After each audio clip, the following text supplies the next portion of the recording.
Hello everyone, it's Jeremy Geckner from the Front Row Movie Reviews, and as always, the end of January has brought us the fresh batch of Academy Award nominees this year for the year of 2017. Now, as always, we at the Front Row are going to be giving you complete coverage of the 2017 Academy Awards, including the ramp up with our Oscar spotlights, and of course our live stream of the ceremony itself. But we wanted to give you this quick little video here so that I could tell you the 5 things that stood out most to me when the nominations were announced. Number 1, La La Land ties an Oscars record with 14 nominations. La La Land has become only the 3rd film to garner this many Academy Award nominations in one year, joining All About Eve and 1997's mega blockbuster hit Titanic. Now, Titanic went on to win 11 of those Academy Awards, and it is still tied for the most with The Lord of the Rings: The Return of the King and Ben-Hur. Now, what are La La Land's chances for doing one of those or even breaking the all-time wins record for a single Oscars? I gotta say, it's pretty good. They swept the Golden Globes with 7 wins. However, the acting categories are going to be very intense this year, so I don't know if La La Land has quite enough momentum to get there, but I think that this might be a situation where the Academy gets so far behind one of these films that it can just cruise its way to as many awards as it possibly wants. Either way, La La Land was my number 1 film of the year, and I think these 14 nominations are very deserved. Number 2, paging Miss Adams, Miss Amy Adams.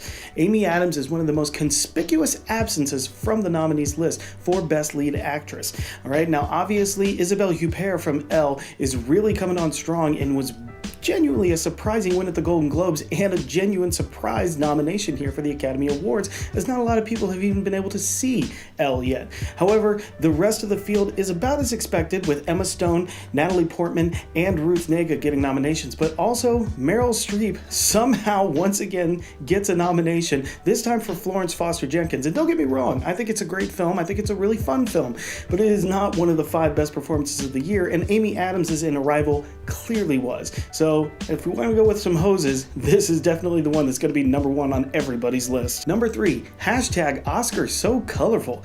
After the Oscars so white controversy of last year, where there were no minority nominees in any of the 20 acting category spots, this year the Academy has made good on their promise to course correct, as 7 out of the 20 acting nominees are minorities, including a frontrunner, I believe, in the Best Supporting Actor category with Mahershala Ali, and I think Viola Davis might be the closest thing we have to a lock in the acting categories this year.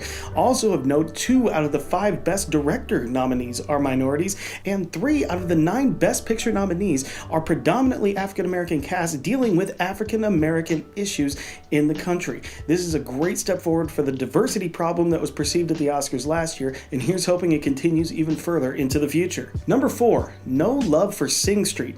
When I did my top 20 films of the year, Sing Street came in at number 9, and look, I kind of understand. It came out early in the year, and it wasn't seen by a ton of people, but it is undoubtedly one of the 9 best films of the year. I definitely would have found a spot for it in the Best Picture category, but at the very least, this film should have gotten a Best Original Song nomination for any of the amazing tunes that are in this film. My personal favorite is Drive It Like You Stole It, and I'm telling you right now, any of them could have been there. The Riddle of the Model, anything. Just get this thing nominated. For some reason, the Academy let this film slip right under the radar, and it is one of the best films of the year. So, even though the Academy didn't give it any love, please go give it some love yourself and watch this amazing film. And finally, number 5, no nomination for Best Animated Film for Pixar. This marks only the 3rd time in the 16-year history of the Best Animated Film category that Pixar has not even garnered a nomination, the other 2 being Cars 2 and Monsters University. This time, it was Finding Dory that was unable to crack into the top 5, and quite frankly, that's very surprising to me. Now, while I personally listed it as my number 4 animated film of the year, that's still right there for the top 5 of the year.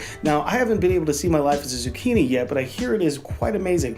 But I gotta think The Red Turtle isn't as good or as enjoyable as Finding Dory was. Now, I know Finding Dory has its detractors, but I thought it was a really great, intimate moment for a character that we grew to love in the first film. So whether or not this continues to be a trend for Pixar, I don't know. But it is disturbing that in 3 out of the last 6 years, Pixar has not been there to represent at the Academy Awards. Alright guys, that's it for me. Those are my 5 big things to take away from the Academy Award nominations. Thank you for watching, and hey, go to the frontrowmoviereviews.com. You can find all the rest of the videos we do, and of course, all of the podcasts that we do. We're about to kick into our Oscar Spotlight month of February. We will have all the coverage you need to get you ready for the big night. For the Front Row Movie Reviews, I'm Jeremy Geckner, and as always, we will see you in the front row.